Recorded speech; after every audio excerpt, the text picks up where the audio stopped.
નમસ્કાર દર્શક મિત્રો, બ્રેકિંગ ન્યૂઝમાં આપનું હાર્દિક સ્વાગત છે. આપ જોઈ રહ્યા છો ગુજરાત ન્યૂઝ 24. સમાચાર મળી રહ્યા છે અમરેલીથી. અમરેલી સિટી પોલીસનું કડક એક્શન. જયસિંહપુરા પુલ પાસે થયેલા કલમ 307ના ગંભીર ગુનામાં સંડોવાયેલા 4 આરોપીઓને ઘટના સ્થળે લઈ જઈ અમરેલી સિટી પોલીસ દ્વારા રિકન્સ્ટ્રક્શન કરવામાં આવ્યું.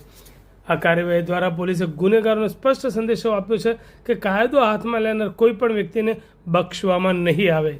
અમરેલી સિટી પોલીસની ઝડપી, કડક અને સરાહનીય કામગીરીથી શહેરમાં ગુનેગારોમાં ફફડાટ ફેલાયો છે, જ્યારે સામાન્ય નાગરિક સુરક્ષાની ભાવના અનુભવી રહ્યા છે.